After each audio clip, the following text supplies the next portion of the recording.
Good morning, students. How are you? E aí, como é que vocês estão? Espero que estejam todos bem, com saúde e animados para as nossas aulas. Bom, hoje nós vamos começar falando da correção da aula anterior sobre countables and uncountables nouns e indefinite pronouns, que são os substantivos contáveis e incontáveis e os pronomes indefinidos, né? Então, na primeira questão, tinham vários substantivos aqui para vocês dizerem quais são contáveis ou incontáveis. Então, letra A, C, contável. Letra B, electricity, incontável, que é eletricidade. Letra C, chair, cadeira, contável. Letra D, room, sala, contável. Letra E, sand, areia, incontável. Letra F, blood, sangue, incontável. Letra G, day, dia, contável. E letra H, beach, contável também, praia.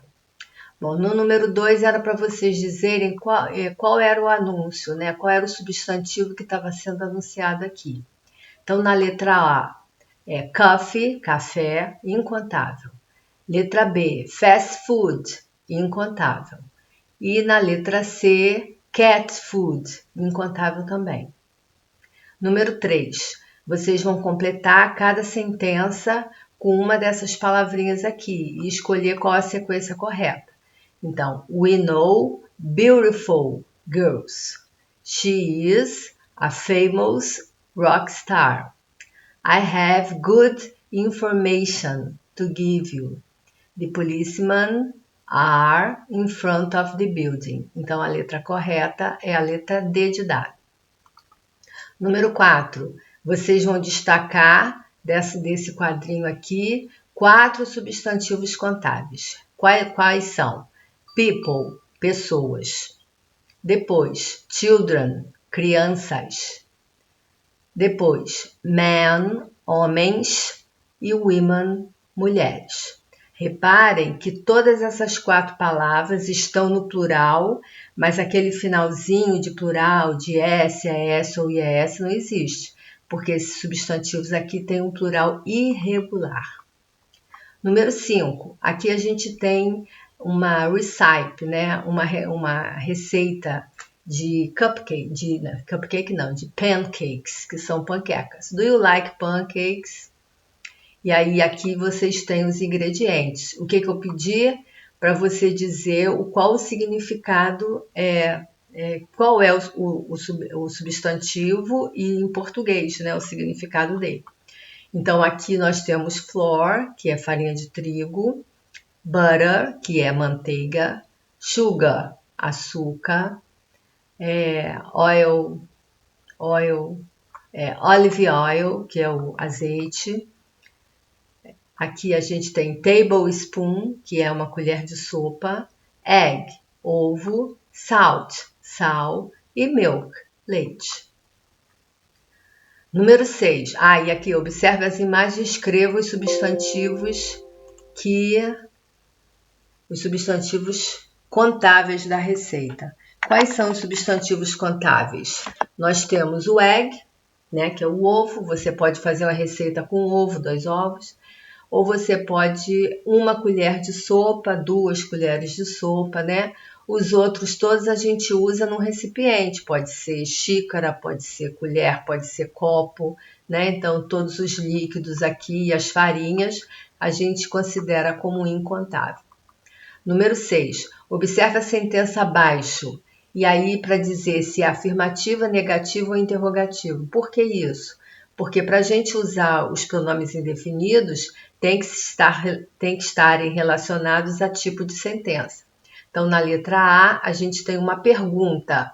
Repara que começou com o verbo. Sempre que a frase começar com o verbo ou com o auxiliar, a gente está falando de pergunta. Letra B, I don't like vegetables. Negativa. Letra C, my brothers practice sports. Afirmativa. Letra D, does Jane answer the questions? Pergunta, uma interrogativa. Donald doesn't eat junk food, negativa. E letra F, there aren't people on the street, negativa também. Aqui é para vocês dizerem quais dessas sentenças a gente usa com cada indefinido desse aqui. Com some. O que a gente usa com some? A gente ou usa numa sentença afirmativa, letra A, ou então numa interrogativa de oferecimento. Any. Quando que a gente usa any? Que tipo de sentença a gente usa any? Numa frase negativa ou numa interrogativa. E no. No, apesar de dar um sentido negativo à sentença, ela só pode ser usada em sentença afirmativa, tá? Então, as respostas ficaram A e D em some, B e C no N e A no no. Número 8. Marque a sentença onde o pronome destacado está usado incorretamente. Frase negativa N, certo. Frase afirmativa no, certo. Would you like any help? Está errado. Por quê? Porque você está oferecendo, você está perguntando, você gostaria de ajuda? Você está se oferecendo para ajudar alguém. Então, no caso aqui, a gente tem que usar some. Essa é a questão errada. Então, a letra C foi usada, o indefinido foi usado incorretamente. Número 8, nós vamos completar com um indefinido ou um substantivo. Se a frase é afirmativa, eu vou usar o quê? Some. E de qual substantivo você pode ver aqui nessa imagem? Carro. Então, there are some cars in the garage. Aqui é uma pergunta. Se eu estou falando de pergunta, qual o indefinido que eu uso? Any. E qual o substantivo que a gente vê aqui nessa imagem? Coffee. Is there any coffee in the cup? Letra C. There is. E aqui eu vejo a imagem. Eu vejo aqui, ó, que a imagem não tem, né? Se não tem, sentença afirmativa, there is no water in the jar. Não existe água na jarra. É uma coisa que vocês têm que prestar atenção. Se usar no em português, a frase fica negativa. Mas para você usar no em inglês, a sentença tem que ser afirmativa, tá? E número 10, vocês vão escolher no, any, né? Para colocar nessas sentenças aqui. E aí escolhe qual a sequência correta que completa essas lacunas. Então, aqui, ó, número 1 é uma sentença negativa. Se é uma sentença negativa, eu tenho que usar o quê? Any. Então, ó, letra A não pode, letra C não pode, letra D não pode, a resposta correta é a letra B. Então, eu nem precisava fazer as outras, né? Porque a única alternativa que permite usar N é a letra B. Então, essa é a resposta. Vamos conferir as outras. I have no coins. My purse is empty. Ó, essa palavra empty quer dizer vazia. Então, eu tenho nenhuma moeda. Minha bolsa está vazia. Minha carteira está vazia. Então, ó, frase afirmativa com sentido negativo. Número 3. She reads, frase afirmativa, some books every year. Número 4. Pergunta, is there? Is there any? Tá aqui, ó, is there any? E a última, do you want cold water? It's hot today. Estou oferecendo. Você quer água gelada? Tá muito quente hoje. Então, a resposta correta é a letra B. Ok? Bom, então agora a gente vai falar da lição de hoje, né? Da atividade de hoje. Nós vamos falar de verbos no passado simples. Verbos regulares e irregulares. Bom, essa distinção de verbos regulares e irregulares só tem no inglês, né? Em português não existe isso. E isso é uma maneira de você mudar a maneira de conjugar um verbo no passado. Então, como a gente sabe que passado é só falado quando uma ação já aconteceu num tempo determinado, aqui a gente tem alguns advérbios que são muito comuns em frases no passado. Last week, semana passada, last month, mês passado, last year, ano passado. A week ago, uma semana atrás. A year ago, um ano atrás. Some time ago, algum tempo atrás. Yesterday, que é bem comum você escutar yesterday, tem até a música dos Beatles, né? Yesterday. Também uma data ou um ano, por exemplo, aconteceu em 2015. Então já foi um tempo determinado, tá? Bom, e aí essa diferença entre verbos regulares e irregulares não tem uma regra para você dizer qual que é regular, qual que é irregular. Por isso que em todos os exercícios vai ter uma lista te informando quais são os regulares. Os regulares, vocês têm uma maneira de saber como conjugar, porque tem a regra. Os irregulares não, mas aí como no exercício vai ter o passado do verbo, na semana que vem nós vamos fazer exercício sobre isso, vocês vão reparar qual é o passado do verbo, porque o passado dos verbos irregulares não tem como você saber da onde que surgiu aquela palavra. É memorizar mesmo, tá? Bom, e aí a gente tem aqui as regrinhas para conjugar verbos regulares no passado. Qual é a regra geral? Acrescentar ed à forma natural. O que é forma natural? Você pega o infinitivo, to work, elimina o to, e esse pedacinho que sobra é a forma natural. Então, para colocar o verbo no passado, acrescenta ed. Vamos ver o verbo to clean, que é o verbo limpar. Elimino o to, pego a forma natural clean, acrescento ed. A maioria dos verbos assim, mas existem algumas exceções. Quais são elas? Verbos terminados com a letra E. Quando isso acontece, você não precisa acrescentar ed, como está lá em cima. Você só acrescenta o E, o D, porque já tem o E.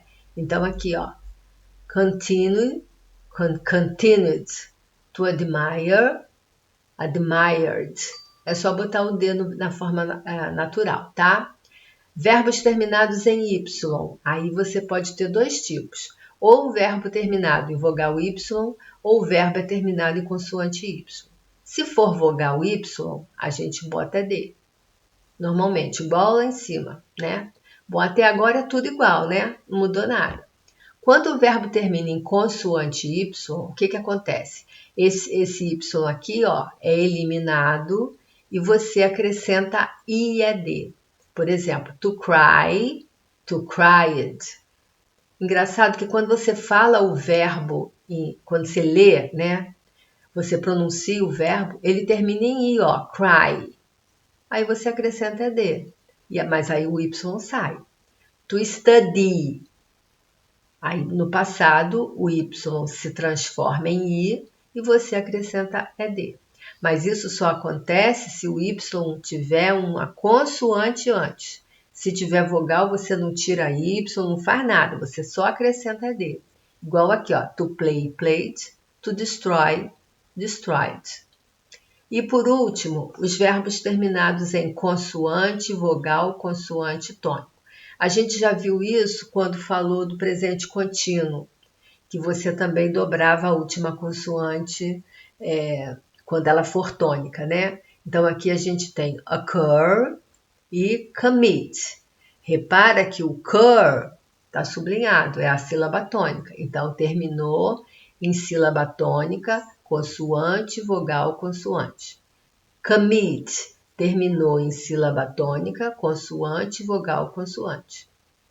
Então, o que eu vou ter que fazer? Vou ter que dobrar, né, a última consoante, que é R. Então, ficou occurred, committed, tá? Sempre assim. Agora, se a vogal tônica não for a final, for no início, você não dobra. Ó, observe que open. Qual é a sílaba tônica? A primeira sílaba, que é o O. Open, é a sílaba mais forte, né? Então, nesse caso, eu não vou dobrar a letra N, não. Eu só acrescento ED. Então, o verbo open ficou opened. O verbo travel, traveled. Happen, happened, tá? E aí ficou desse jeito.